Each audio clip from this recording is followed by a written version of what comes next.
You're taking up space that could be used for something actually valuable. My future daughter-in-law said this to me at her own rehearsal dinner, champagne glass, raised smile, perfectly painted on. 150 people heard her. My son heard her. And for exactly 3 seconds, I felt myself shrinking, becoming smaller, quieter, less visible. Then I remembered who I was. I'm Nicole Harper, 51 years old, 12 years sober, owner of 8 recovery centers across Arizona that have helped over 3,000 people reclaim their lives from addiction. I built a $22 million empire from nothing but determination and the refusal to stay broken. But to Emma Whitmore, the woman my son was supposed to marry the next day, I was just a former addict. Damaged goods. An embarrassment she'd tried to hide at table 12 near the kitchen entrance where the wedding photos wouldn't capture me. What Emma didn't know was that I'd spent the last 3 weeks uncovering every lie she'd built her perfect life on. The wealthy California family hired actors costing $1,500 per day. The successful career in philanthropy completely fabricated. The old money pedigree she used to justify treating me like trash. All of it was fiction. But the prescription bottles hidden in her purse, those were very, very real. By the time that rehearsal dinner ended, Emma's fake family would be running for the exits. Her pills would be scattered across the head table, and my son would be taking off his wedding ring. But that was just the beginning. What I discovered about Emma's financial schemes would have the FBI investigating within 48 hours. And what I learned about myself about the difference between being ashamed of your past and being proud of who you've become would change everything. If you're watching this, you might want to subscribe. Because this story is about what happens when someone mistakes your kindness for weakness, your humility for worthlessness, and your recovery for failure. It's about what happens when a woman who rebuilt herself from rock bottom refuses to let anyone make her feel small ever again. Let me tell you how it started. 6 months before the wedding, I stood outside my son Tyler's apartment building in downtown Phoenix, holding a bouquet of sunflowers and a box of homemade chocolate chip cookies. My hands were sweating despite the dry Arizona heat. Tyler had been talking about Emma for 2 months. Every Sunday phone call, her name came up with a kind of reverence I hadn't heard in his voice since before his addiction nearly destroyed him 5 years ago. Mom, she's different. She's got her life together. She makes me want to be better. Those words meant everything to me. Tyler had been sober for 5 years now, working as a civil engineer, rebuilding the life he'd almost thrown away. If he'd found someone who made him happy, someone who supported his recovery, I would love her simply for that. I knocked on his door at exactly 6 o'clock as agreed. Emma answered. The first thing I noticed was her clothes, a cream Chanel blouse, black slacks that probably cost more than my monthly car payment, and a Cartier watch that caught the hallway light. The second thing I noticed was her expression when she saw me a microsecond of something that looked like distaste before her face rearranged itself into a polite smile. You must be Nicole, she said, not reaching for the flowers or offering a hug. Her hand stayed by her side. And you're Emma. It's so wonderful to finally meet you. I extended the flowers and cookies. I hope you like sunflowers. Tyler mentioned they're your favorite. She took them with 2 fingers as if they might contaminate her. How thoughtful. Tyler didn't mention you were coming. Behind her, Tyler appeared looking flustered. Mom, you're early. I thought we said 6:36, I said gently, checking my phone. But I can come back? No, come in. He shot Emma a look I couldn't quite read. Emma, this is my mom. Mom, this is Emma. I stepped into the apartment, Tyler's small but tidy studio in a converted warehouse building. The furniture was second-hand but clean, the kind of place a 28-year-old engineer on his way up would live. It didn't match Emma's Chanel and Cartier at all. Emma set the flowers on the kitchen counter without putting them in water. The cookies she placed beside them unopened. So, Nicole. Emma sat on the couch, crossing her legs with practiced elegance. Tyler mentioned you work in recovery centers. There it was, the slight pause before recovery centers. The emphasis that made it sound like I collected garbage for a living. I run them, I said, sitting across from her in Tyler's desk chair. 8 facilities across Arizona. We provide residential treatment outpatient services, family counseling. Oh, that's charitable work. Emma's smile didn't reach her eyes. Very noble for someone with your background. The words hit like a slap, but I'd learned in 12 years of sobriety not to react to every slight. My background is exactly why I do it. I understand what our clients are going through. Of course. Emma checked her phone, then set it face down on her lap. How long have you been managing these facilities? 12 years. Started with one center in Scottsdale, grew from there. Impressive.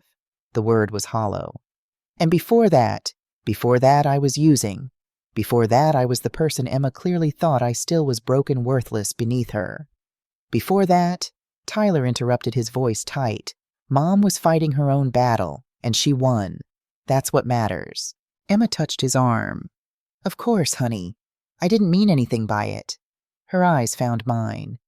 It's just that my family is very private about personal issues.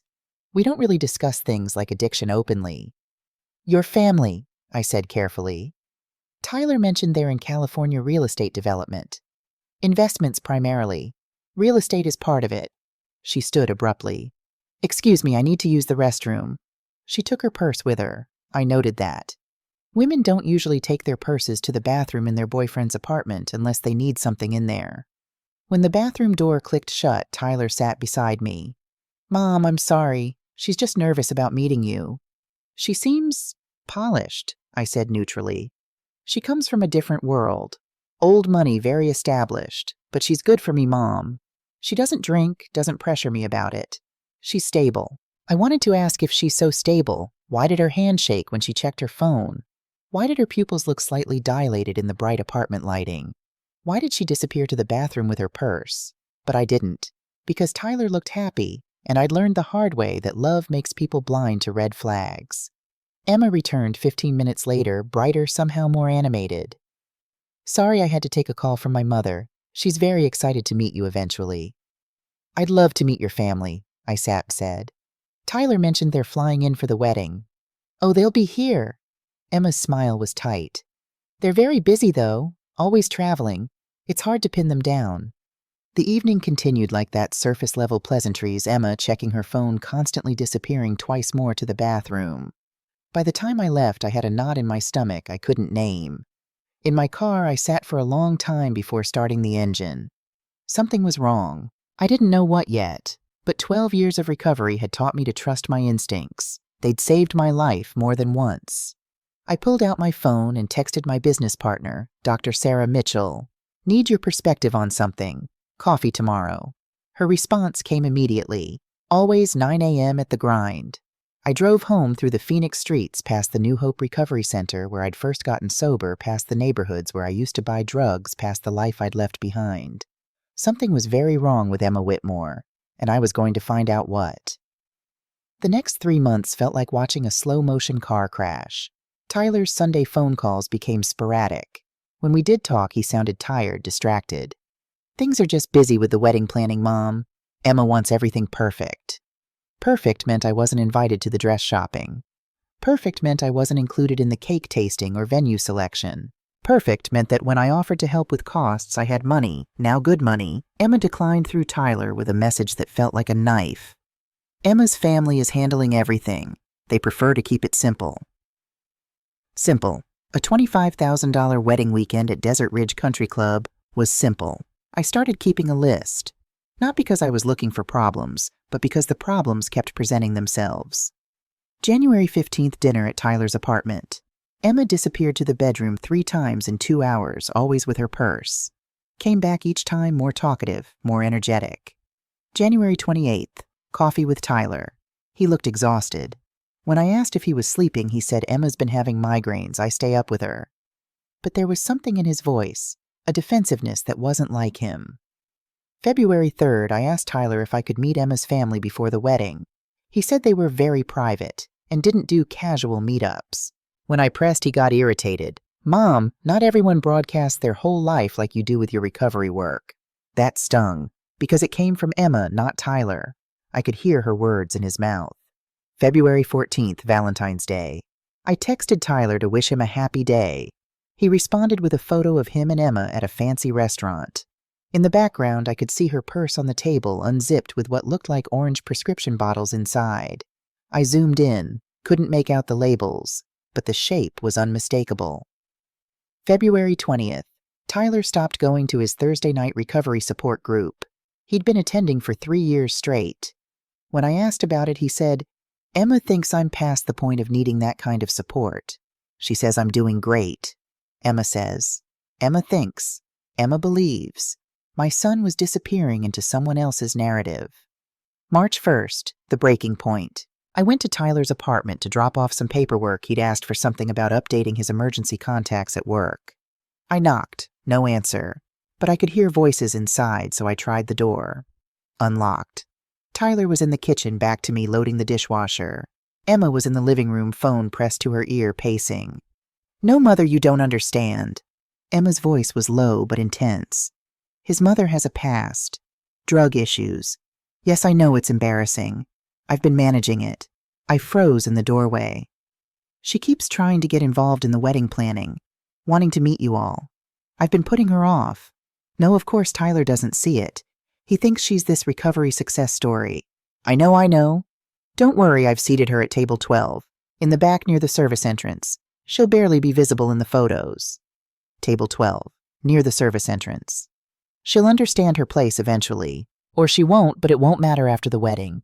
We'll be in California most of the time anyway. My hands were shaking. Not from anger, from recognition. I'd heard this kind of talk before in different contexts. The way people talk about problems they're trying to minimize, manage, hide.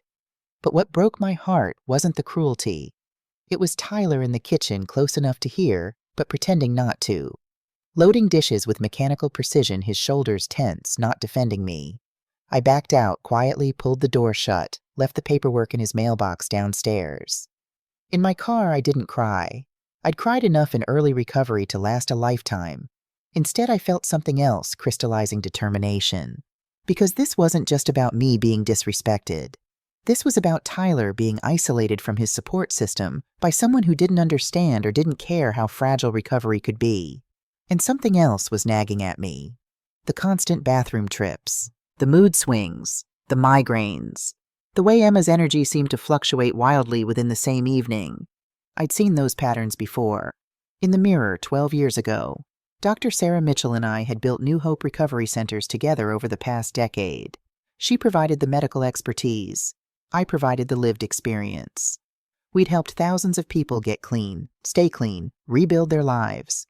If anyone would understand my concerns about Emma, it was Sarah. We met at The Grind, a coffee shop in Scottsdale that we'd been using as our informal office since the early days. Sarah was already there when I arrived, 2 lattes on the table, her kind face creased with concern. You sounded worried in your text, she said. What's going on? I told her everything. The bathroom trips, the pills I'd glimpsed in Emma's purse, Tyler's behavior changes, the cruel phone conversation I'd overheard. Sarah listened without interrupting, a skill she'd perfected over 20 years as a psychiatrist before pivoting to addiction medicine. When I finished, she was quiet for a long moment. Nicole, she said finally, I'm going to ask you something, and I need you to be completely honest. Is any of this coming from a place of not wanting to lose Tyler? Not wanting to share him? I'd asked myself the same question 100 times. I don't think so. I want him to be happy. If Emma made him happy, I'd love her for that alone. But you don't think she makes him happy? I think she's changing him, and not in a good way. I pulled out my phone, showed her the photo from Valentine's Day, zoomed in on the prescription bottles. Sarah studied it. Could be anything. Vitamin supplements. Multiple orange bottles in different sizes. I showed her another photo I'd taken last week when Emma left her purse unzipped at dinner. That's not a vitamin regimen. Sarah's expression shifted. You're thinking doctor shopping. I'm thinking maybe. I'm thinking it would explain the mood swings, the bathroom trips, why she's so judgmental about my recovery. Projection is powerful. It is. Sarah handed my phone back. But Nicole, we need to be careful here. If you're wrong, you'll destroy your relationship with Tyler. If you accuse his fiancée of addiction without proof. I know. That's why I need your help. Sarah sighed. What kind of help? You still have connections at Stanford from your residency. Some. Why, Emma's family supposedly lives in California. Old money real estate development, very established. But Tyler's never been to visit them, never video called them. In 6 months of dating, he hasn't met a single member of her family. Some families are private. I Googled them. Sarah, Hartwell Properties, California. Nothing comes up. No business license, no property records, no LinkedIn profiles until 4 months ago. And those profiles have zero connections, no endorsements, nothing. Sarah's eyes sharpened. You think the family is fake? I think something's not right. And I think if Emma is lying about her family, she's lying about other things too. What do you want me to do? Use your California connections, discreetly. See what you can find about the Hartwell family business, about Emma Whitmore herself. Medical licenses, pharmacy records, if you can access them legally. Nicole, Sarah's voice was gentle but firm. That's a lot. That's investigation territory. Are you sure you want to go there? I thought about Tyler's tired face, about Emma's hand reaching for her purse like a lifeline, about my son saying, Emma thinks I don't need my support group anymore. I'm sure, I said, because if I'm right, Tyler's about to marry someone who's not only lying about who she is, but who's struggling with the same disease that almost killed us both. And she's making him feel ashamed of the very thing that saved his life. Sarah was quiet for a long moment. Then she pulled out her own phone. I'll make some calls. But Nicole, if I find something, we need to think very carefully about what we do with it. Agreed. And if I don't find anything, if Emma's family is exactly what she says, then I'll apologize to Tyler and try to accept her. But I already knew Sarah would find something. You don't develop instincts like mine without learning to trust them. 1 week later, Sarah called me at 11 at night. Nicole, sit down. I was in my home office reviewing client files. What did you find? Hartwell Properties doesn't exist. Not in California, not anywhere. No business license, no tax records, no property holdings. The domain for their website was registered 6 months ago to a dummy corporation. My heart started pounding. What about the Hartwell Foundation? Emma said they do charity work. Fake. The website uses stock photos and content plagiarized from 3 different legitimate charities. There's no 501c3 registration, no board of directors, nothing. So the whole family business is fabricated. It gets worse. Sarah's voice was tight. I have a friend at Stanford who works in background investigations for high-security medical facilities. I asked her to run a check on Emma Whitmore very discreetly. And she found email communications between Emma and a company called Prestige Talent Solutions. They're a casting agency that specializes in executive presence actors for corporate events. I felt cold. Casting agency. Nicole, the emails are dated 4 months ago. Subject line, extended family portrayal services. Emma hired 6 actors to play her family members at your son's wedding. The room seemed to tilt. I gripped the edge of my desk. How much? $1,500 per day per actor. For 3 months of preparation and the wedding weekend itself. Total cost so far approximately $90,000. Jesus Christ. My voice came out as a whisper. Where would she get that kind of money? I don't know yet, but Nicole, there's more. The pharmacy records. You got pharmacy records? That was usually protected information. Through the public health database.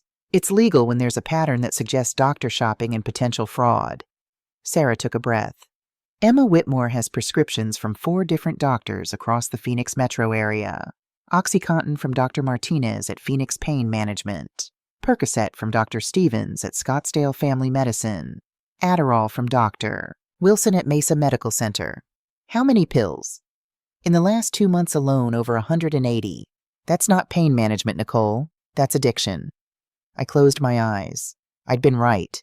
But being right didn't make me feel better. It made me feel sick. What do I do? That's not a medical question. That's a mother question. I opened my eyes, looked at the framed photo on my desk. Tyler at 23, 6 months sober, standing in front of our first recovery center. His smile was genuine, then hopeful, not the tired defensive expression he wore now. I need more information, I said.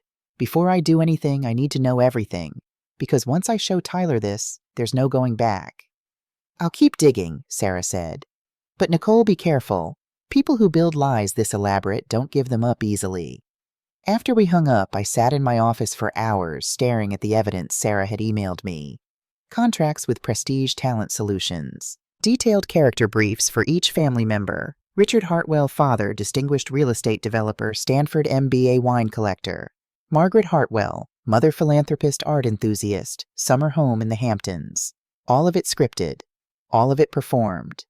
And Emma, the woman who'd called me embarrassing, who'd seated me at table 12 near the service entrance, who'd made my son ashamed of the very thing that saved his life, was living the biggest lie of all. But why? What was she running from? What was she hiding? I picked up my phone and called Frank Jensen, a private investigator I'd worked with 2 years ago when we had theft issues at one of our recovery centers. Frank was ex-police, methodical, and most importantly, he had a son who'd been through our program. He understood addiction. He understood why this mattered. "Frank, it's Nicole Harper. I need your help with something delicate." "How delicate?" "My son's fiancée is not who she claims to be, and I need to know who she really is before he marries her in 3 months. There was a pause. Then, "Tell me everything."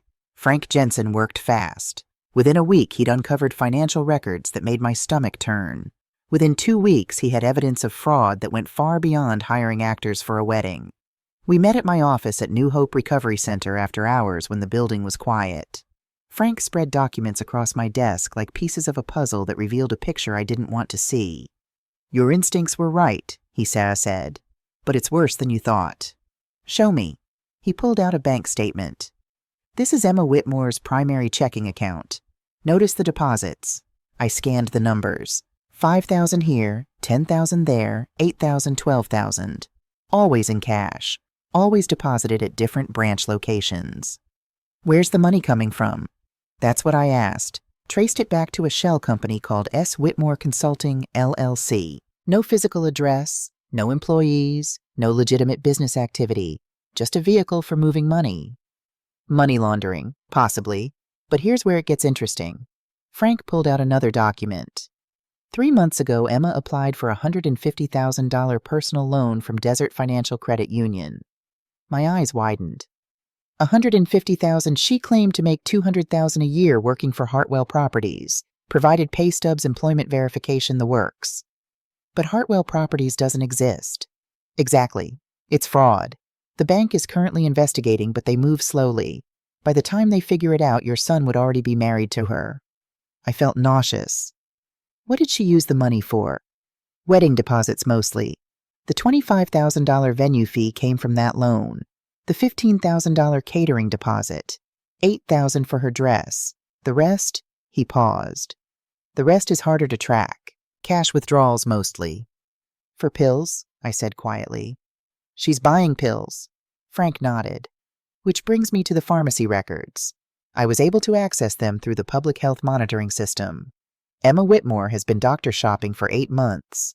He showed me a timeline. June 2024. First OxyContin prescription, 30 pills prescribed after wisdom teeth removal by Dr. Martinez. July 2024. Second OxyContin prescription, 60 pills. Same doctor reason, chronic pain management. August 2024. Third OxyContin prescription from Dr. Stevens, different practice, 40 pills. September 2024. Started adding Percocet, 30 pills from Dr. Thompson. October 2024. Added Adderall, 90 pills from Dr. Wilson, supposedly for ADHD. November 2024. Began using different names. E. Morrison, her mother's maiden name, at 2 pharmacies to avoid detection. December 2024 to February 2025. Averaging over 60 pills per month from multiple sources. This is a classic addiction pattern, I said, recognizing it from 1,000 client files. She got hooked after a legitimate prescription couldn't stop when the pain ended, started manipulating the system to feed the addiction. That's my read too. Frank pulled out one more document. But here's what really concerns me. I found connections between Emma and a man named Derek Morrison, possibly a relative based on the last name. He was arrested 6 months ago for drug trafficking. Trafficking, medium-level operation, pills mostly. OxyContin, Percocet, Adderall, the same ones Emma's been prescribed. He's currently awaiting trial. I stared at the photo of Derek Morrison. Mid-30s, hard eyes, the look of someone who'd been in the system before. You think Emma was involved?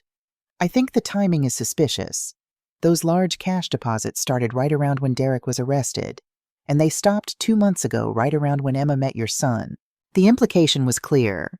Emma had been getting pills from Derek, possibly helping him launder money. When he got arrested, she lost her supply and her income source. So she found Tyler stable, loving, employed, and created a whole new identity to trap him. Oh God, I whispered. She's not just sick, she's dangerous. I think Emma Whitmore saw your son as a solution to multiple problems. He's got a good job, a stable life, family who cares about him. He's in recovery himself, so he wouldn't be suspicious of her behavior because he'd want to believe people can change. And I'm the liability, I said, understanding now. Because I can recognize the signs. Because I've been where she is. So she had to discredit me, make Tyler choose between her and me. Frank nodded grimly. She's been isolating him. Classic abuser tactic. She's not an abuser. She's an addict. I felt the need to defend her even now. Addiction makes people do terrible things, but it doesn't make them terrible people. Nicole. Frank's voice was gentle. I know you see yourself in her, but you got help. You got honest. You built something real. Emma's building lies on top of lies, and your son is caught in the middle. He was right. I knew he was right. What should I do? That's not my call, but if it were my son, I'd want to know before the wedding, before he's legally tied to someone who's committing fraud. I looked at all the evidence spread across my desk. Contracts with actors, bank statements showing fraud, pharmacy records showing addiction, connections to a drug dealer.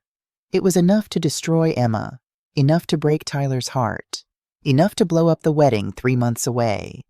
But was it enough to save my son from making the worst mistake of his life?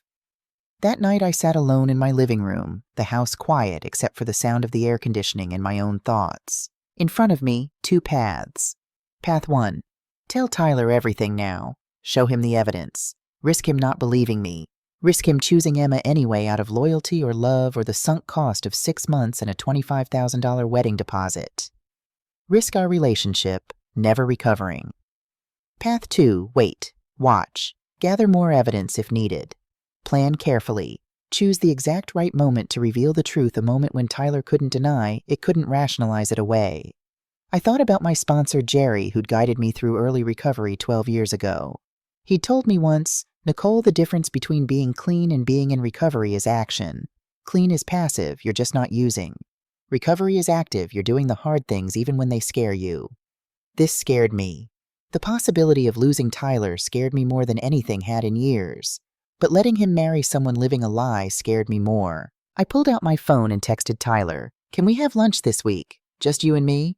3 hours later, he responded, "Mom, things are really busy with work and wedding planning. Maybe next month?" Next month would be too late. The wedding was in 12 weeks. I made a decision. I would give Emma one chance. One opportunity to come clean, to admit she had a problem, to ask for help instead of hiding behind lies. If she took it, I would help her. If she didn't, I would use everything I knew to stop this wedding. Because that's what recovery taught me. You can't save people who don't want to be saved, but you can stop them from dragging others down with them. The next day, I went to Tyler's apartment when I knew he'd be at work. I texted Emma directly, "Can we talk just the 2 of us?" Her response was cold. "About what?" "About the fact that you're in pain, and you don't have to be." 20 minutes later. "Fine, 2 p.m., Tyler's apartment." I arrived early, my heart pounding. I'd rehearsed what I would say a dozen times. But when Emma opened the door, all my carefully planned words evaporated. She looked terrible. Not her usual polished self. Hair pulled back messily. No makeup. Dark circles under her eyes. She was wearing Tyler's old college sweatshirt and leggings, and she was shaking slightly. "What do you want?" Her voice was hostile, but underneath I heard fear. "Can I come in?" She stepped aside without a word. The apartment was a mess unusual for Tyler, who'd learned in recovery to keep his space clean as a form of self-care. Dishes in the sink, clothes on the floor, the curtains drawn even though it was a beautiful Arizona afternoon. Emma sat on the couch, arms wrapped around herself. "Say whatever you came to say." I sat across from her, the same chair I'd sat in 6 months ago when we first met. "Emma, I know about the pills." Her face went white, then red. "I don't know what you're talking about. The OxyContin, the Percocet, the Adderall, 4 different doctors, 7 different pharmacies, over 100 pills in the last 2 months. You've been spying on me," her voice rose. "You have no right. I have every right to protect my son." "From what? From me?" She laughed, but it was bitter. "I'm the best thing that ever happened to Tyler. I'm stable, successful, from a good family." "Your family is a lie, Emma." Silence. "I know about Prestige Talent Solutions. I know you hired actors to play your parents, your aunts and uncles. I know your whole background story is fabricated." Emma's hands were shaking harder now. She pressed them against her legs. "You can't prove any of that. I have the contracts, the emails, the payment records." For a long moment, she just stared at me. Then slowly her face crumpled. "You don't understand," she whispered. "I had to." Had to what? Had to be someone better, someone worthy of Tyler, someone who wasn't, she gestured at herself. This. "Emma," I leaned forward. "I've been where you are. The pills, the lies, the feeling that you're not enough without them. I know that hell, but it doesn't have to be your forever." She looked up, tears streaming down her face. "It started after a car accident, junior year of college. The pain was unbearable. They gave me Oxy, and it helped. More than just the pain. It helped me feel confident, energetic, capable, like I could be the person I always wanted to be. And when the prescription ran out, I couldn't stop. Withdrawal was worse than the original pain, so I found another doctor, then another. I told myself it was medical, that I needed them. But I knew. Deep down, I knew. This was the opening, the crack in her armor. "Emma, I can help you. I run recovery centers. I know the best doctors, the best programs." "No," she wiped her face roughly. "I don't need help from someone like you." The words hit like a slap. Someone like me. A former addict. Someone who had to claw their way up from rock bottom. "I'm not like you, Nicole. I have prescriptions. It's legal. You were a street junkie buying from dealers. Is that what you tell yourself?" My voice was quiet but firm. "That somehow your addiction is classier than mine, that pills from a doctor are different than pills from a dealer. It is different." "No, Emma, it's not. Addiction doesn't care about your pedigree or your prescription.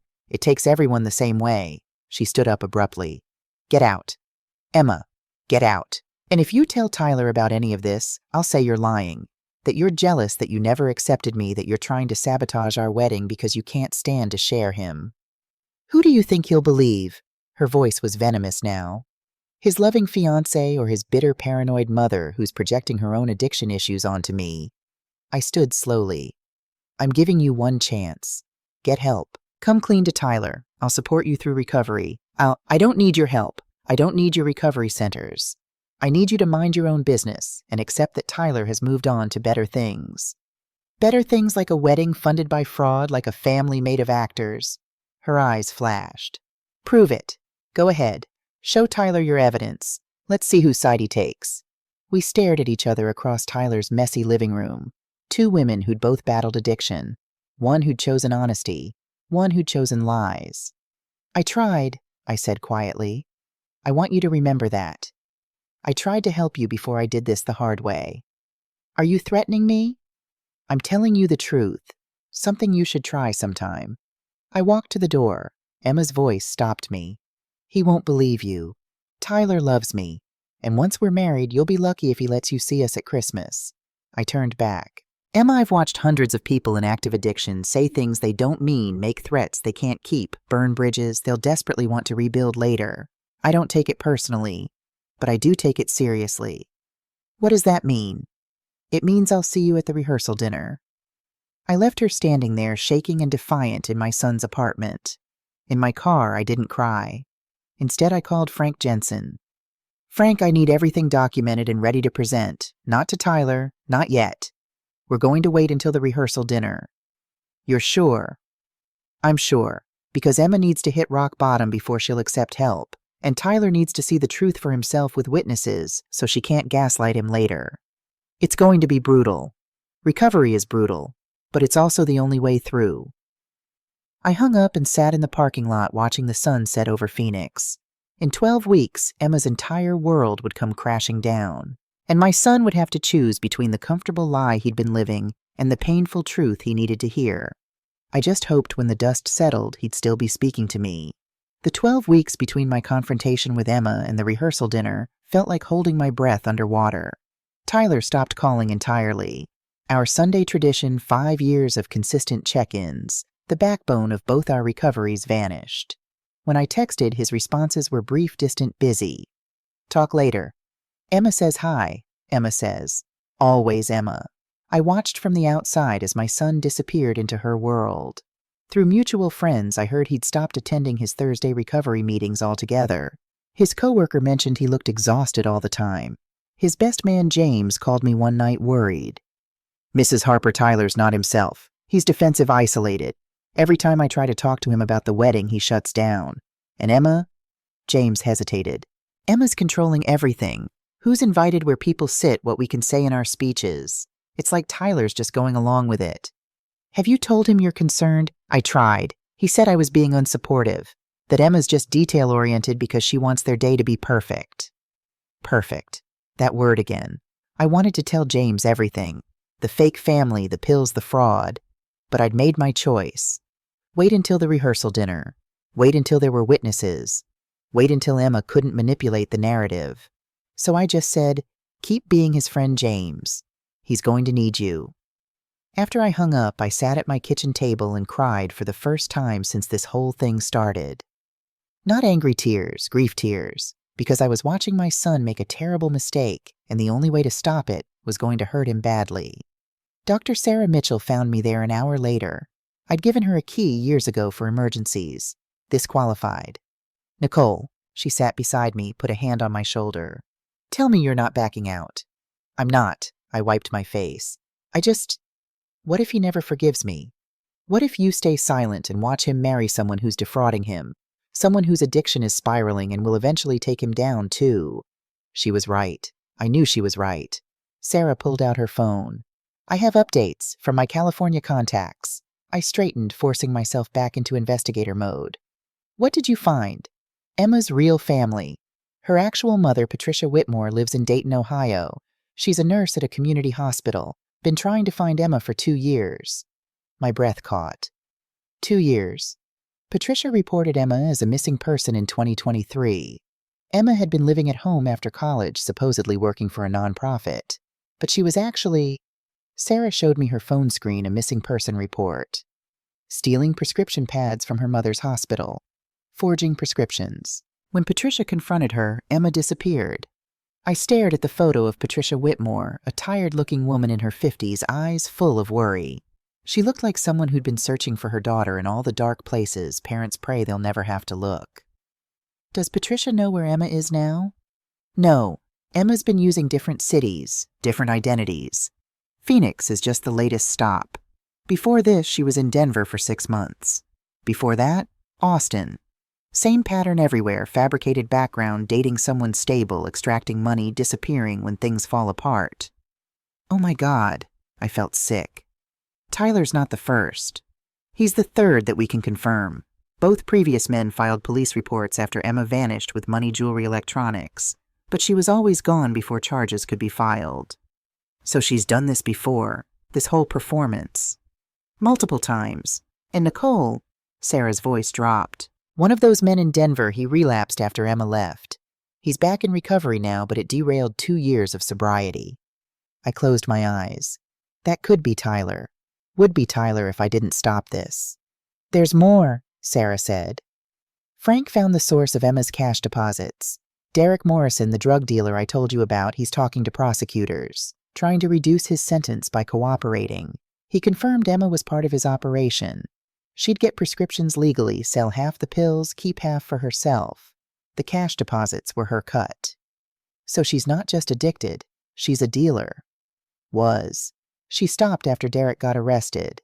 That's when she needed a new income source. That's when she found Tyler. I stood up, paced my kitchen. We have everything. The fake family, the fraud, the addiction, the criminal history. It's enough. More than enough. The FBI's already building a case based on the loan fraud. Frank's evidence is solid. When this comes out at the rehearsal dinner, Sarah paused. Nicole, it's going to be devastating. For Tyler, for Emma, for everyone there. I know. Are you prepared for that? For Tyler to hate you at least initially? I thought about my son at 23, broken and desperate, showing up at my door after 3 years of no contact. I'd been 5 years sober then, running my first recovery center. He'd said, Mom, I'm ready. I want what you have. And I'd said, then you have to get honest, brutally honest, about everything. That honesty had saved his life. Now I had to give him the same gift, even if he hated me for it. I'm prepared, I told Sarah. Let's make sure we have everything documented, organized, ready to present. And let's make sure Frank and you are both there in person with evidence. What about Emma's real mother, Patricia? I looked at the missing person photo again. A mother who'd been searching for her daughter for 2 years, who'd probably blamed herself, stayed awake nights wondering if Emma was alive. Contact her, I said. Tell her where Emma is. Tell her what's happening. And ask if she wants to be there when her daughter finally hits bottom.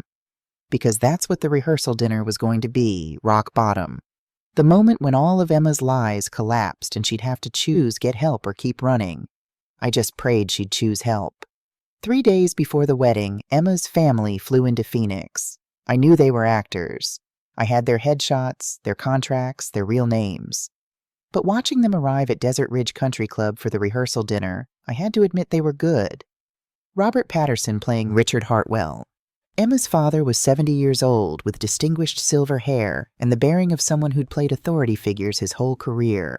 He wore an expensive suit, carried himself with quiet confidence, and had mastered the art of the firm handshake. Linda Foster playing Margaret Hartwell. Emma's mother was elegant in a way that suggested old money. Her jewelry was new, I'd confirmed the Tiffany receipt, but she wore it like she'd been born to it. Her air kisses were perfect. Her small talk was flawless. The other 4 actors, Uncle Charles, Aunt Margaret, Aunt Victoria, and Cousin Andrew, filled out the picture of a wealthy, established California family slumming it in Arizona for their daughter's wedding to someone beneath their station. They were convincing. If I hadn't known better, I would have believed them. But I did know better, and I watched for the tells. Uncle Charles James Morrison in real life claimed to be a wine collector, but pronounced Bordeaux wrong. When someone asked about his vineyard visits, he deflected to a story about Napa that sounded rehearsed. Aunt Margaret, Diana Ross, no relation to the singer, said she summered in the Hamptons, but didn't know that Southampton and East Hampton were different towns. When pressed for details, she suddenly remembered a phone call she needed to make.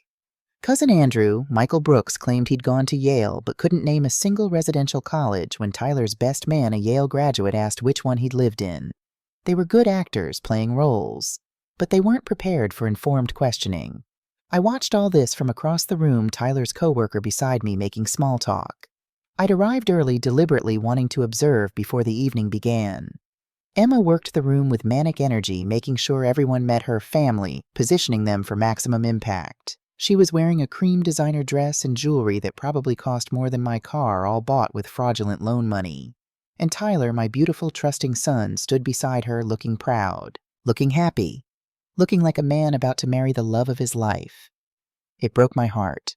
Sarah Mitchell arrived at 6:30, dressed professionally, carrying a leather portfolio that I knew contained all our evidence. She caught my eye across the room and nodded slightly. Frank Jensen came at 6:45, looking like a regular guest. Nothing to suggest he was an investigator with enough evidence to blow this wedding apart. At 6:55, just before dinner was supposed to start, one more person arrived. Patricia Whitmore, Emma's real mother. I'd been the one to call her 3 days ago. Mrs. Whitmore, my name is Nicole Harper. I'm calling about your daughter, Emma.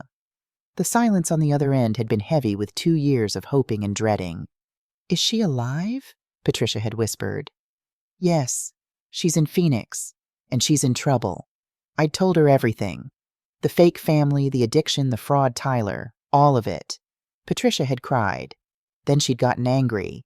Then she'd said, I'm coming. I've been looking for her for 2 years. I'm not missing this chance. Now she stood in the doorway of the rehearsal dinner, a woman in her 50s wearing a simple dress from JCPenney, looking completely out of place among the designer clothes and fake wealth. Emma was across the room laughing with Cousin Andrew and didn't see her mother yet, but I saw Patricia's face, the mixture of love and grief and determination that only a mother searching for a lost child could understand. I walked over to her. Mrs. Whitmore. She turned, recognized me from the photo I'd sent. Nicole, thank you for calling me. I'm sorry it had to be like this. Don't be. Patricia's voice was firm. Sometimes love means letting your child hit bottom. I've learned that the hard way. We stood together, 2 mothers who'd both loved addicts, both made impossible choices. Both hoped desperately that pain could lead to healing. She's going to hate me, Patricia said quietly. When she sees me, when all this comes out, she's going to hate both of us. Probably, I agreed. But maybe one day she'll understand we did it because we love them, not because we wanted to hurt them. Do you really believe that? I thought about Tyler, about the years after I confronted my own addiction, about how long it took before he could forgive me for all the pain I'd caused. Yes, he said. I believe that. I have to. Dinner was served at 7 o'clock. I was seated at table 12 as promised, near the service entrance, where the clatter of dishes and the bustle of servers would ensure I remained background noise. But table 12 had a perfect view of the head table where Emma and her fake family held court. And from table 12 I could watch everything fall apart. I'd planned this carefully with Sarah and Frank. No dramatic confrontations before dinner. No early reveals. Let the actors perform. Let Emma feel safe. Let everyone relax. Then, during the social hour before toasts, I would approach each family member with simple questions. It started with Richard Hartwell. I walked up with a glass of wine I wouldn't drink 12 years sober, but holding a glass made people comfortable around me. Mr. Hartwell, wonderful to finally meet you. Emma's told Tyler so much about your real estate work. Robert Patterson smiled warmly, fully in character. Please call me Richard, and thank you. We're thrilled about the wedding. Tyler mentioned you just closed a big deal in Sacramento. Which neighborhood was that? A micro pause. The business district. Sacramento has several business districts. Midtown, downtown, the Richards Boulevard area, Nadamas. His smile tightened. It's actually confidential. NDA. Of course. What firm handled the escrow? I have some clients in Sacramento who might need referrals. I'm sorry, I really can't discuss the details. He glanced past me, looking for an escape. If you'll excuse me, I need to speak with my wife. Strike one. Next was Margaret Hartwell. I'd been examining her necklace from across the room, waiting for the right moment. Mrs. Hartwell, that's a stunning necklace. Family heirloom. Linda Foster touched it reflexively, a gesture that was part of her character. Yes, it's been in the family for generations. European. Interesting. It looks like Tiffany's Celeste collection. That came out last year. Her smile faltered. Oh no, this is much older. Early 20th century. I leaned closer as if admiring it. May I? I love antique jewelry. She had no choice but to lean forward. I examined the clasp, found exactly what I expected, the tiny Tiffany hallmark and the date stamp 2024. Gorgeous, I said, straightening. Your family has exquisite taste in reproductions. Reproductions? Her voice rose slightly. Well, obviously it's not a real antique if it was made last year, but it's a beautiful copy. I walked away, leaving her flustered. Strike two. Uncle Charles was easier. I approached him with Tyler's best man, James, who I'd briefed earlier. James was telling me you're a wine collector, I said. He's actually a sommelier. You two should compare notes. James, bless him, launched into technical wine talk. What's your favorite Bordeaux? I'm partial to the Left Bank Pauillacs myself. Uncle Charles looked panicked. I actually prefer California wines. But Emma mentioned you spent last summer in Bordeaux, I pressed gently. Did I mean, yes, briefly, but I'm getting older. Memory isn't what it used to be. He forced a laugh. Would you excuse me? I need to find the restroom. He practically fled. Strike three. By the time I'd finished my rounds, all 6 actors were visibly uncomfortable. They kept glancing at each other, at Emma, checking their phones. The professional polish was cracking, and Emma had noticed. I wasn't supposed to give a toast. I was table 12 after all. Background, barely visible. But Emma had other plans. At 8 o'clock, after Tyler's best man gave a sweet, heartfelt speech about friendship and finding the right person, Emma stood up. Tyler looked surprised. And we weren't going to do toast tonight. I know, she said, her voice carrying across the room. But I want to say something. About family. The room quieted. Emma's father looked uncomfortable. Her mother was checking her phone under the table. Emma raised her champagne glass, and I saw her hand trembling slightly. She needed a pill. It had been too long since her last dose, and the stress of the evening was getting to her. Marriage, Emma began, is about joining 2 families, 2 histories, 2 legacies. She paused, looked around the room, her eyes finding mine deliberately. But not all families are created equal. Oh no, here it comes. Some families, Emma continued, her voice taking on an edge, are built on 3 generations of hard work, education, and ethical success. They pass down values of dignity, discretion, and excellence. Tyler stood up. Emma, maybe we should. She put a hand on his shoulder, pressing him back down. Let me finish, honey. He sat, but his face was flushed with embarrassment. Other families, Emma's eyes were locked on me now, have different stories. Stories of addiction, of failure, of having to claw their way up from rock bottom because of terrible choices. Gasps rippled through the room. People were looking at me. I felt heat rise to my face, but I didn't look away from Emma. Tyler's mother, she said clearly, making sure everyone knew exactly who she was talking about, has overcome her past, and we applaud that. Truly, everyone deserves a second chance. Her tone said the opposite. But there are standards in society, boundaries that civilized people maintain, and people need to understand their place in the social order. Tyler was standing again. Emma, sit down. Now. No. She shook her head, energized by something anger pills desperation. This needs to be said. Your mother has been questioning my family, interrogating them like we're criminals. It's disrespectful. That's because... I started to speak, but Emma cut me off. Because what? Because you're jealous. Because you can't stand that Tyler has moved on to someone from a better background. The room was silent except for the clink of a glass being set down too hard. My family, Emma's voice was shaking now, built their success through 3 generations of integrity. We didn't have to rebuild from rock bottom because we never fell to rock bottom in the first place. We understand, she continued, that not everyone has been so fortunate, and we're willing to be gracious about it. We're willing to include Tyler's mother in our family celebrations. She took a breath. But we will not tolerate disrespect from people who should be grateful just to be included in civilized society. People who made such terrible life choices that they destroyed their own families. I felt something crack open inside me. Not anger, clarity, because Emma wasn't talking about me anymore. She was talking about herself. Every accusation was a confession. Every insult was projection. She was the one making terrible choices. She was the one destroying her family. She was the one who'd fallen and couldn't stop falling. So while we welcome Tyler's mother, Emma raised her glass higher, we hope she understands that there are boundaries, social boundaries, professional boundaries, personal boundaries that people from our background simply cannot cross. She looked directly at me. To new beginnings, high standards, and knowing your place in the world. About half the room raised their glasses awkwardly. The other half sat in stunned silence. Tyler's face was bright red. Emma, sit down. But I was already standing. Emma, I said, my voice carrying clearly across the silent room. That was quite a speech. She turned to me, still holding her champagne glass, looking triumphant. Thank you. Very revealing. Her smile faltered slightly. I'd like to propose a toast of my own, if you don't mind. I walked toward the front of the room. Tyler was shaking his head frantically, but I kept moving.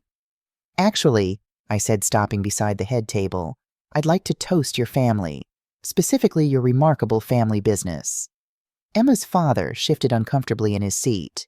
But first, I pulled out my phone. I think our guests would be interested in learning a little more about the people they're celebrating with tonight. I looked toward the side entrance where Sarah had been waiting. Dr. Mitchell, would you join us? I believe you have some information that might interest everyone. Sarah walked in carrying her leather portfolio, her face professionally neutral, the kind of expression she wore when delivering difficult diagnoses to families. Emma's face drained of color. What is this? This, I said calmly, is the truth. Sarah set her portfolio on the head table and looked out at the 150 guests. Good evening, everyone. I'm Dr. Sarah Mitchell-Nicole's business partner at New Hope Recovery Centers. Emma was standing now, champagne glass trembling in her hand. This is highly inappropriate. This is our wedding rehearsal. You're absolutely right, I said.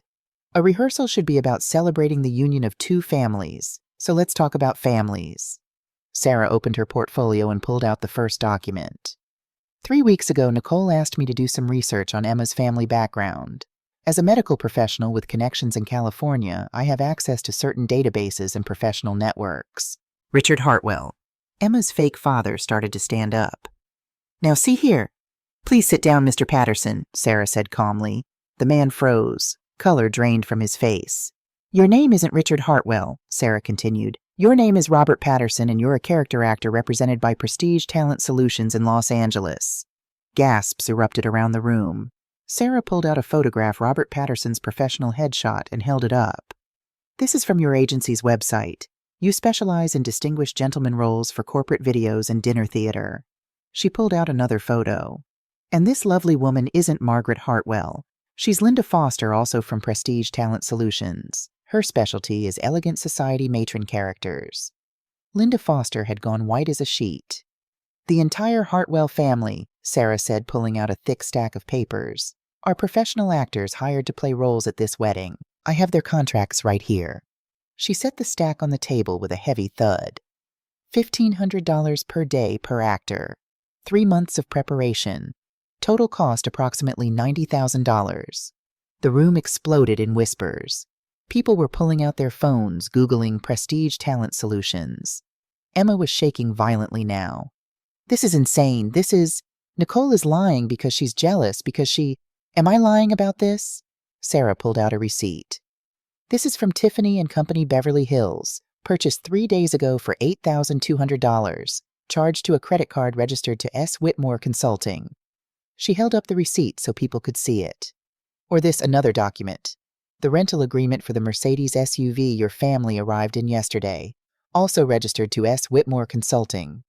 Tyler stood up slowly, his face a mask of confusion and hurt. "Stephanie, what is this? What's going on?" Emma reached for him. "Tyler, please, I can explain. She's making this up. She hired someone to forge documents because she never accepted me." "Did I forge this?" Sarah pulled out a printed email thread. "This is correspondence between you and Prestige Talent Solutions dated 4 months ago. Subject line, Extended Family Portrayal Services." She began reading. "Need 6 actors to portray wealthy California family members for important social events. Must be convincing in roles of parents, aunts, uncle, and cousin. Background story: real estate development family. Old money, very private about business details." Sarah looked up. "You even provided them with a script. Specific conversation topics to avoid. Redirect strategies if asked about business specifics." "That's not I never..." Emma was gasping now, hyperventilating. Uncle Charles James Morrison suddenly stood up and headed for the exit. "Leaving so soon?" I called after him. He kept walking, pushed through the doors, and disappeared. Cousin Andrew followed. Then the 2 aunts. Within 2 minutes, 4 of Emma's 6 family members had fled the rehearsal dinner. Only the fake parents remained, looking like they wanted to disappear into the floor. Tyler sank back into his chair, head in his hands. "Oh my God. Oh my God." Emma was crying now, mascara running down her face. "Tyler, please. I was going to tell you. I was scared you wouldn't love me if you knew my real family was just ordinary. I wanted to be good enough for you.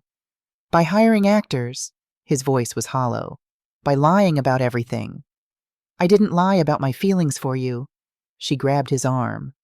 "That's real. We're real." I almost felt sorry for her. Almost. Then Frank Jensen appeared at the back of the room carrying his own folder. "Actually, I said there's more you should know." Frank walked to the front of the room with the measured pace of someone who'd testified in court hundreds of times. "Frank Jensen, licensed private investigator. I've been researching Emma's background for the past 3 weeks. Emma's eyes widened. "You had me investigated." "Yes," I said simply, "because something wasn't right, and a mother protects her son." Frank opened his folder.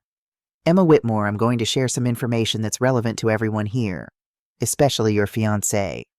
"You can't, this is private." Emma was backing away from the table. "Prescription drug databases are part of public health monitoring," Frank said calmly. "When there's a pattern suggesting fraud, the information becomes accessible for safety purposes." He pulled out a document. 4 different doctors across the Phoenix metro area, 7 different pharmacies, 8 months of doctor shopping. Tyler looked up. "Doctor shopping. It's when someone gets multiple prescriptions from different doctors to avoid detection," Frank explained. "A pattern consistent with prescription drug abuse." He began reading from his list. "Dr. Martinez at Phoenix Pain Management, 60 OxyContin prescribed for chronic back pain. Dr. Stevens at Scottsdale Family Medicine, 40 Percocet prescribed for dental surgery recovery. Dr. Thompson at Mesa Medical." "Stop!" Emma's scream cut through the room. "Just stop, please." But Frank continued. "Dr. Wilson at Mesa Medical Center, 90 Adderall prescribed for ADHD. You filled that prescription at 3 different pharmacies in the same week." The room was dead silent. Total pill count over the past 2 months. Frank looked up from his papers. 180 pills. That's not pain management, that's addiction. And that's when it happened. Emma reached for her purse, instinctively desperately needing the chemical comfort she'd been relying on all evening. Her hand was shaking so badly that when she grabbed the purse, it slipped. The purse fell off the table in what felt like slow motion. It hit the floor. The zipper burst open, and prescription bottles scattered across the white tablecloth like dice, orange and white and translucent brown, rolling, bouncing, some falling to the floor. At least a dozen bottles. Different doctors' names on the labels. Different patient names. Emma Whitmore. E. Morrison. Emma Morrison. E. W. Morrison. Pills spilling out white ones, blue ones, pink ones. One bottle rolled to Tyler's feet. He picked it up with shaking hands. Emma Whitmore. OxyContin 30 milligrams, Dr. Martinez. Do not mix with alcohol. Another bottle on the table in front of him. E. Morrison. Percocet. 10 milligrams, Dr. Stevens. People were taking photos. Someone gasped. The wedding coordinator looked like she might faint. Emma dropped to her knees frantically trying to collect the pills, sobbing hysterically. You don't understand. I need them. The pain. The stress. I can't do this without them. I can't be enough without them. Tyler just stared at the bottle in his hand, then at Emma on the floor gathering pills with shaking hands. You're an addict, he said quietly. Emma looked up at him, mascara streaming down her face. I'm not like her. She pointed at me.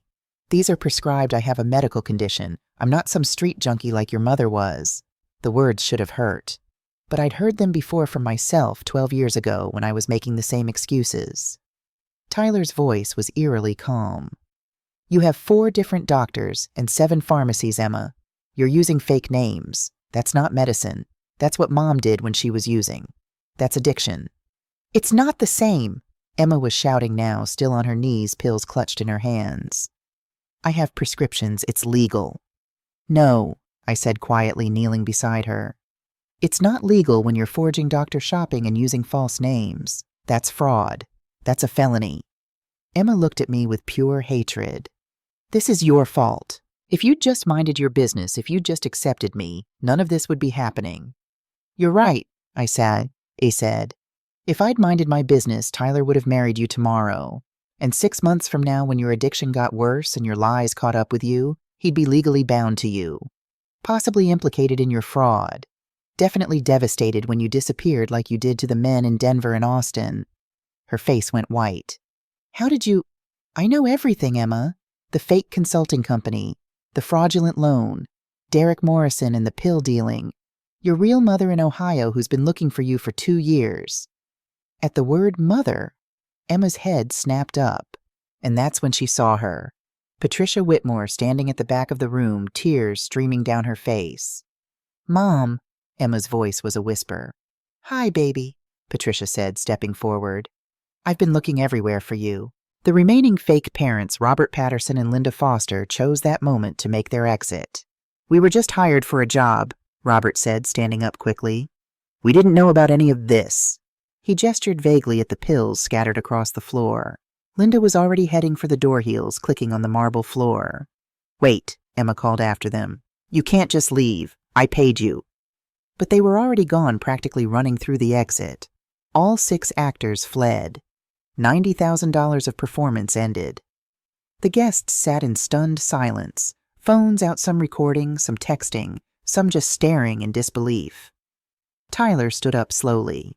He set the prescription bottle on the table with careful precision. Then he pulled off his engagement ring. The sound of it hitting the table was like a gunshot in the silent room. The wedding's off, he said quietly. Tyler, no. Please. Emma tried to stand, stumbled, fell back to her knees.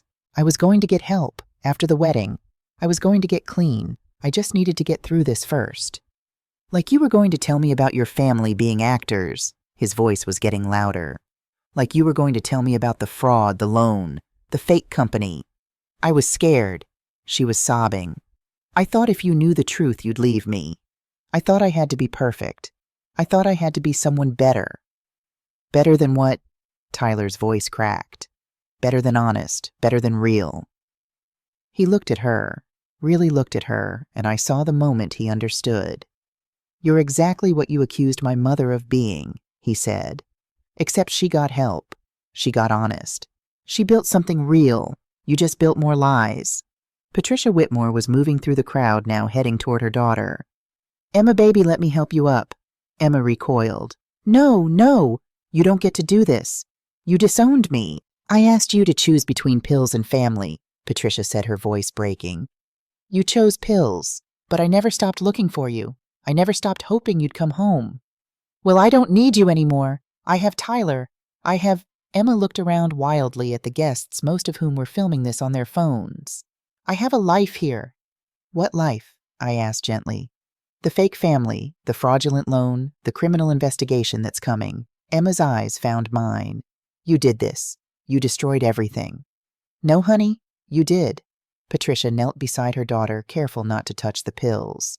"You've been running for 2 years. From me, from yourself, from the truth. But running just makes you more tired." "I can't stop," Emma whispered. "Without the pills, I'm nothing. I'm weak and scared and not enough and—" "You're human," Patricia said. "You're my daughter, and you're sick. But sick can be treated." Tyler was watching all of this, tears streaming down his face. His best man, James, had a hand on his shoulder. The wedding coordinator was frantically trying to figure out what to do. Some guests were leaving. Others stayed unable to look away from the wreckage. And I stood there watching my son's heart break, knowing I'd caused this pain, even though it was necessary. Sarah came to stand beside me.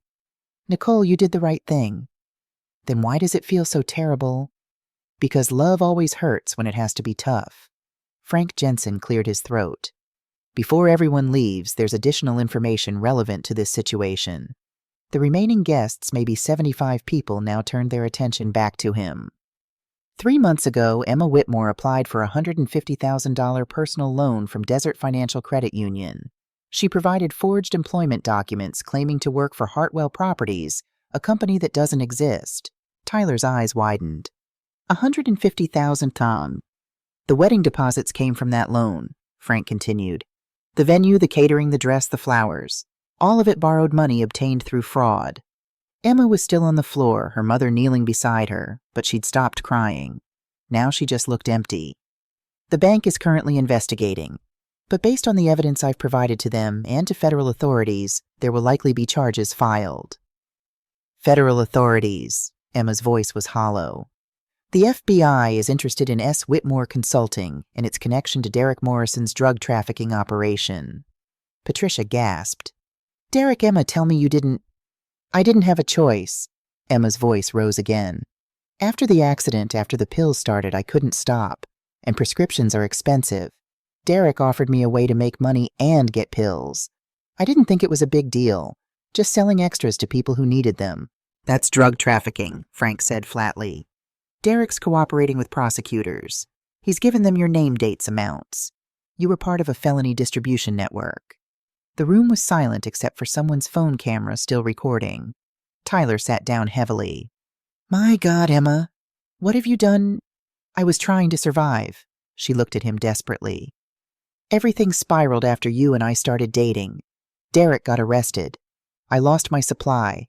I lost my income. I needed a new plan. And you were so stable, so kind, so trusting. So you targeted me." Tyler's voice was dead. "No, I fell in love with you." "That was real." Emma crawled toward him on her knees. "Please, Tyler. Everything else might have started as a lie, but my feelings for you are real. We can get through this. I'll get help. I'll go to treatment. We can postpone the wedding and—" "There is no wedding." Tyler stood up. "There never was. Because the person I thought I was marrying doesn't exist." He looked at me across the room. Our eyes met. "Mom," he said, and his voice broke. "Mom, I'm so sorry." I walked to him and my son, my beautiful, broken, trusting son, collapsed into my arms. "I'm sorry I didn't believe you. I'm sorry I let her disrespect you. I'm sorry I chose her over you." "Shh." I held him while he cried. "You don't have anything to apologize for. You loved someone. That's never wrong. But she was lying about everything. Yes, but you didn't know. And when you found out, you made the right choice." Over Tyler's shoulder, I saw Emma being helped to her feet by Patricia. Mother and daughter reunited in the worst possible way. The wedding coordinator approached nervously.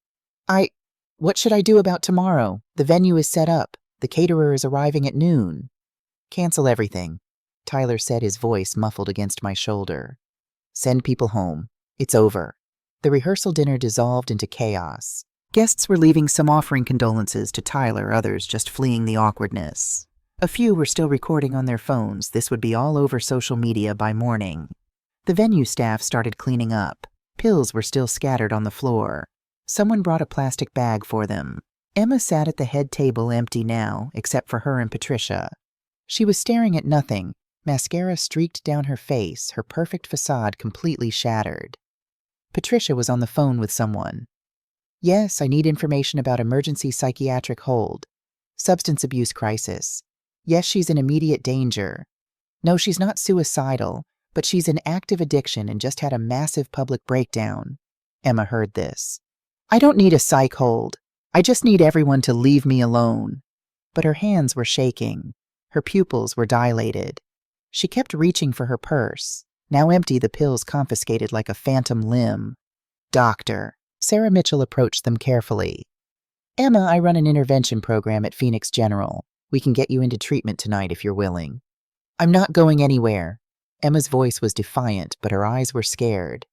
This is my wedding weekend. Tomorrow is supposed to be... Tomorrow you're going to be dealing with a criminal investigation and possibly an FBI interview, Frank said bluntly. You need a lawyer, and you need treatment, in that order. Emma looked around the nearly empty room. The elegant decorations mocked her now. The flowers she'd spent hours choosing. The seating chart that had put me at table 12. All of it for a wedding that would never happen. How did this become my life? She whispered. Patricia took her daughter's hand. It became your life when you chose pills over people, baby. When you chose lies over truth. But it doesn't have to stay this way. You don't understand. Without the pills, I can't function. I can't be confident or energetic or yourself, I said, sitting down across from them. Tyler was with James now, and I felt drawn to Emma despite everything. The pills don't make you confident, Emma. They make you numb to your own inadequacy. There's a difference. She looked at me with such hatred. You don't get to lecture me. You're the one who destroyed my life tonight. No, I exposed the lies that were already destroying it. There's a difference. Why? Her voice cracked. Why couldn't you just let it go? Let Tyler marry me? We could have been happy. Could you? I leaned forward. Really, with the FB investigating you, with your addiction spiraling, with your whole identity built on sand, I would have figured it out. Like you figured it out in Denver and Austin. How many men have you done this to, Emma? She flinched. How many times have you built a life on lies, then run when it collapsed? How many times can you keep running before you run out of places to hide? Tears were streaming down her face again. I don't know how to stop. Yes, you do. I glanced at Patricia. You ask for help. You get honest. You do the hard work of recovery. I'm not like you, she whispered. I'm not strong enough. Neither was I. Not at first. But strength isn't something you have, Emma. It's something you build. One honest day at a time. Sarah knelt beside Emma's chair. Emma, I have a bed available at Desert Haven tonight. It's a good facility. Medical detox therapy, the whole program.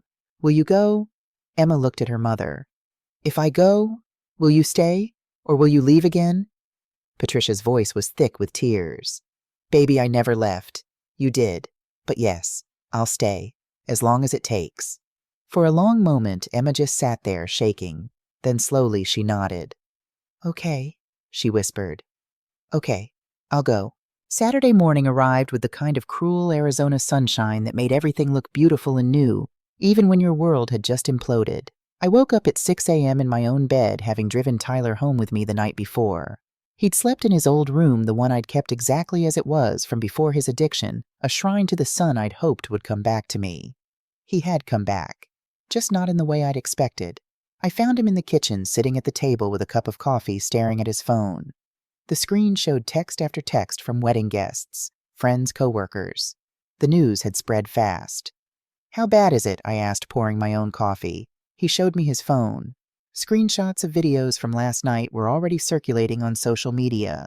Someone had posted to Reddit with the title, "Woman's Fake Family Exposed at Wedding Rehearsal. Turns out Bride is a Pill Addict and Fraudster." It had 40,000 upvotes. "Jesus," I whispered. "My boss texted. Boss wants to meet Monday to discuss the situation." Tyler's voice was hollow. "Emma used my address on some of her credit card applications. There's a chance I could be implicated in the fraud." My stomach dropped. "Tyler, I know you were protecting me. I know if I'd married her, this would have been so much worse." He set his phone down. "But Mom, I loved her. Or I thought I did, and now I don't even know who she was." I sat beside him, took his hand. "She was a sick woman pretending to be well, just like I was 12 years ago." "You never lied about having a family." "No, but I lied about a lot of other things. To you, to myself, to everyone who tried to help me." I squeezed his hand. "The lies addicts tell aren't about being bad people. They're about being terrified people. She called you trash, Mom. She seated you at table 12 like you were an embarrassment. Because she saw in me what she was terrified of becoming.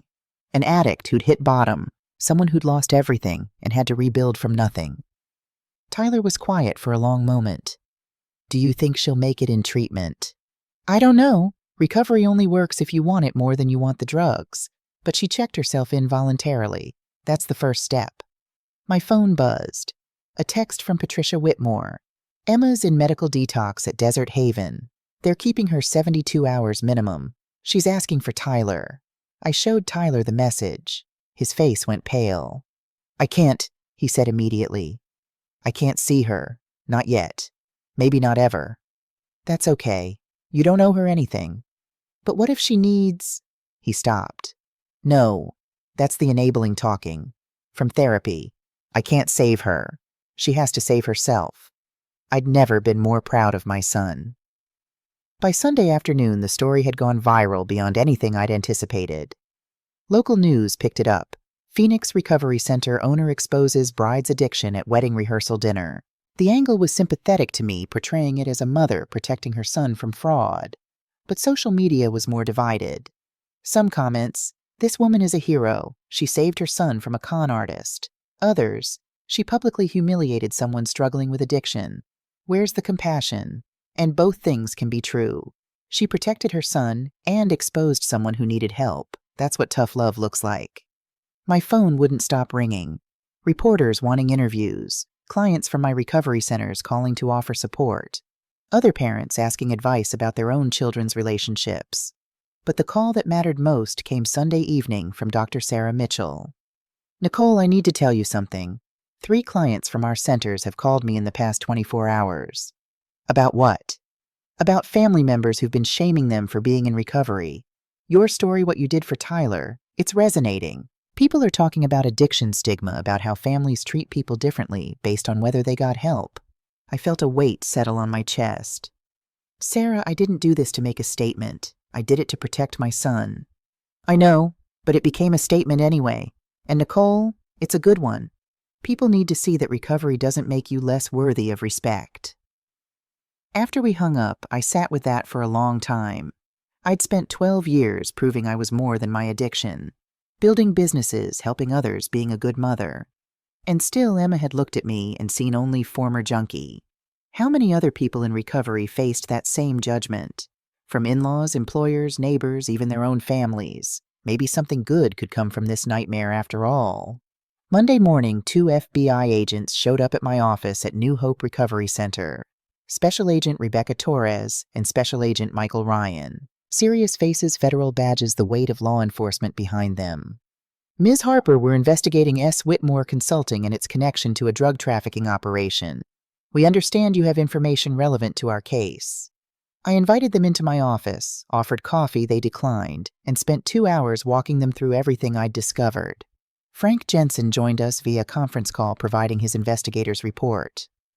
"The fraudulent loan application is clear-cut," Agent Torres said, taking notes. "The shell company, the forged documents, the false employment claims. We can file charges on that alone." "What about the drug trafficking connection?" Agent Ryan asked. "Derek Morrison claims Emma Whitmore was part of his distribution network for 8 months. She admitted it," I said. Last night in front of about 75 witnesses. She said she was selling prescription pills to make money for more pills. The agents exchanged glances. That's distribution of a controlled substance. If Morrison's testimony is credible and we can verify the transactions, she'll go to prison, I finished quietly. Agent Torres looked at me carefully. Ms. Harper, you run addiction recovery centers. You understand the disease model of addiction. Are you comfortable with Ms. Whitmore facing criminal charges? It was the question I'd been asking myself since Friday night. Yes, I said finally, because accountability is part of recovery. I had to face the consequences of my actions when I was using. I lost my marriage, my relationship with my son, years of my life. Those consequences were painful, but they were also necessary. Emma needs to face hers, too, I continued. Not because I want to punish her, but because she'll never get better if she doesn't hit a real bottom. And for her, that might mean criminal charges. Agent Ryan nodded. We'll be filing federal fraud charges by the end of the week. The drug trafficking charges will take longer to build, but they're coming. After they left, I sat in my office feeling the weight of what I'd set in motion. Emma Whitmore was going to prison. Not for months, for years. And I was the reason why. Tuesday evening, Tyler came back to my house for dinner. He'd taken the week off work his boss had been understanding once he explained he was a victim, not an accomplice. We made spaghetti together, the same meal I used to make when he was little. Simple comforting, requiring just enough attention that we didn't have to talk about hard things until we were ready. Finally, over plates of pasta, Tyler spoke. I've been going through our relationship in my head, looking for the signs I missed. Tyler, no, let me finish. He set down his fork. She was always tired, always had headaches or stomach issues, always disappearing to the bathroom. I thought she was just stressed about wedding planning. Addiction is good at hiding, I said gently. But I should have known. I've been in recovery for 5 years. I know what addiction looks like. Not when you're in love with the person. Love makes us blind to things we'd see clearly otherwise.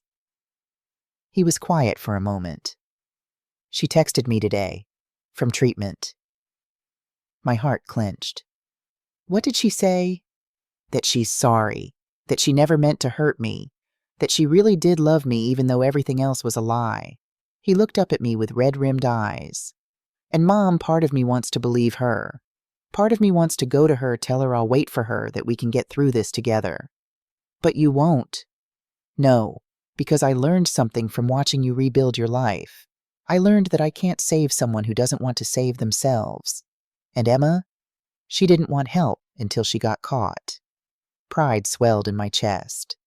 That's wisdom you couldn't have learned any other way. I'm going to Al-Anon meetings now, for family members of addicts. He managed a small smile. Turns out being engaged to an addict qualifies me. How's that going? Hard, but helpful. People there understand what it's like to love someone you can't save. We ate in comfortable silence for a while. Then Tyler asked the question I'd been waiting for. Mom, do you think I'll ever be able to trust someone again? Yes, I said without hesitation. But you'll trust differently, more carefully. You'll ask harder questions. You'll pay attention to red flags instead of explaining them away. That sounds exhausting. It is, but it's also how you protect yourself while still staying open to love. He nodded slowly. The wedding was supposed to be Saturday. I keep thinking about that, about how I'd be married to her right now if you hadn't stopped it. Do you wish I'd handled it differently? He considered this. I wish it hadn't been so public. I wish fewer people had seen my humiliation. But Mom, he reached across the table and took my hand. I'm grateful you loved me enough to do the hard thing, even knowing I might hate you for it. I was prepared for you to hate me. I know, and that's how I know you did it for the right reasons. 3 weeks after the rehearsal dinner that was and I received a letter at my office. The return address was Desert Haven Treatment Center. Inside was a handwritten note on lined paper. Emma's handwriting was shaky but legible. Dear Nicole, I don't expect you to read this. I don't expect forgiveness. But my counselor says I need to make amends to the people I've hurt, even if they never respond. I hated you from the moment I met you. Not because you did anything to deserve it, but because you represented everything I was terrified of becoming. The addict, the person who'd hit bottom, the one everyone pities.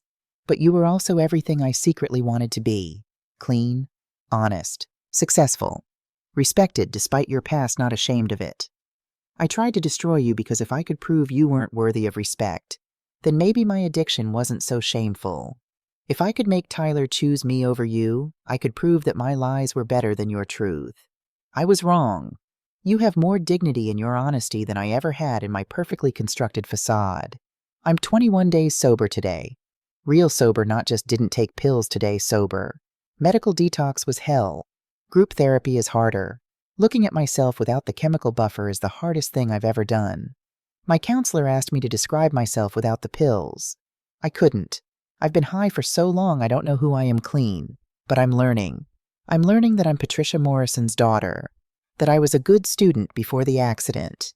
That I used to paint watercolors and volunteer at animal shelters and laugh at terrible jokes. I'm learning that addiction took those things from me, but it doesn't have to keep them. The FBI is filing charges. My lawyer says I'll probably get 18 to 24 months in federal prison for the fraud. Maybe more if the drug trafficking charges stick. I deserve it. I know I deserve it. But I'm also grateful. Because you cared enough about Tyler to stop me. And maybe in a strange way you cared enough about me to expose my lies. Lies die in the light. I'm in the light now. It's terrifying. But it's real. My mother visits every day. She says she never stopped loving me even when I disappeared. Even when I broke her heart. She says that's what mothers do. You did that for Tyler.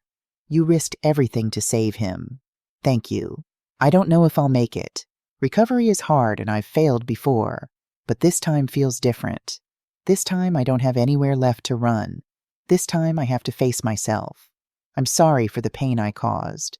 I'm sorry for the person I became. I'm sorry I couldn't see that you were trying to help me not destroy me. I hope someday Tyler can forgive me. I hope someday I can forgive myself. But mostly I hope I can become someone who doesn't need pills to feel worthy of love. Thank you for showing me that's possible. Emma, I read the letter 3 times, tears streaming down my face. Then I did something I didn't expect. I wrote back, 6 weeks after the wedding, that wasn't I stood at a podium in front of 200 people at the Community Addiction and Family Stigma Forum. Pastor David Reynolds had asked me to speak. I'd almost said no, the story was still raw, still painful. But then I thought about all the calls I'd received from families struggling with the same issues. The room was packed. Families dealing with addiction. People in recovery. Medical professionals. Local media. And in the back row, Tyler giving me a supportive smile. 3 months ago, I began, my son was supposed to get married. Instead, I exposed his fiancée's addiction and fraud in front of 150 people. Murmurs rippled through the crowd. Some people called me a hero. Others called me cruel. I call myself a mother who refused to stay silent. I took a breath. But I want to talk about why I almost did stay silent. Why I almost let my son marry someone living a lie. Because of stigma. The room went quiet. Emma Whitmore was so terrified of being seen as an addict like me that she built an entire fake identity, spent $90,000 on actors, committed fraud, destroyed relationships, hit rock bottom. All because she thought addict was the worst thing you could be. I looked around the room. How many people here are hiding addictions because you're too successful to be an addict? How many parents are enabling your children because your family is too respectable for addiction? How many spouses are covering for partners because you're too educated to have this problem? Hands slowly rose. Not everyone, but enough. Enough to prove my point. Stigma says addicts are weak, failed, low-class people who made terrible choices. Truth says addiction is a disease that doesn't care about your resume, your bank account, or your pedigree. Emma taught me something I should have always known. The opposite of addiction isn't sobriety, it's honesty. A woman in the front row was crying. A man beside her had his arm around her shoulders. I'm a former addict, I continued. I'm also a successful businesswoman, a mother, a contributor to my community. These identities don't contradict each other. They coexist. But Emma couldn't see that. She saw addict and worthy of respect as mutually exclusive. So she chose lies over help, shame over recovery, image over truth. And she nearly destroyed my son in the process. I paused, letting that sink in. So I'm asking this community, Can we create a space where people can say I need help without losing their dignity? Can we stop whispering about addiction like it's shameful and start treating it like the medical crisis it is? Because the next Emma Whitmore might be sitting in this room right now, and she deserves better than what shame gave Emma. The applause started slowly, then built. People standing, wiping eyes, nodding. After my speech, dozens of people approached me. Parents whose children were hiding addictions. Professionals struggling with pills, family members who'd enabled their loved ones rather than face the stigma. One woman, probably 65, grabbed my hands. My daughter is a doctor. She's been stealing prescription pads for a year. I knew, and I didn't report her because I was afraid of what people would think. What are you going to do now? I asked gently. I'm going to help her before she ends up in prison. Or worse. That's when I knew Emma's catastrophe hadn't been in vain. December arrived with unseasonably cool weather and a sense of things settling into new patterns. Tyler had started dating again slowly, carefully, with his therapist's guidance. A woman named Lauren who worked in his office knew his history and appreciated his caution. They were taking things slow. She's nothing like Emma, he told me over our resumed Sunday dinners. She's real, honest, a little boring actually, but boring feels really good right now. I laughed. Boring is underrated. Emma had been sentenced to 18 months in federal prison for fraud with credit for time served in treatment. The drug trafficking charges had been reduced to simple possession due to her cooperation and completion of the 90-day program. Patricia Whitmore had moved to Phoenix to be near her daughter during her incarceration. She and I met for coffee occasionally, two mothers who'd loved addicts, made impossible choices, hoped desperately for redemption. She's doing the work, Patricia told me at our last meeting. Taking classes, going to NA meetings, seeing the prison counselor. She's different this time. Different how? Honest. For the first time in years, she's honest.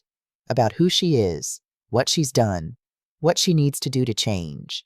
I'd written back to Emma twice. Short letters. Encouragement more than friendship. Boundaries more than forgiveness. But connection nonetheless. Her last letter to me included a single line that made me cry. I'm learning to be enough without being perfect.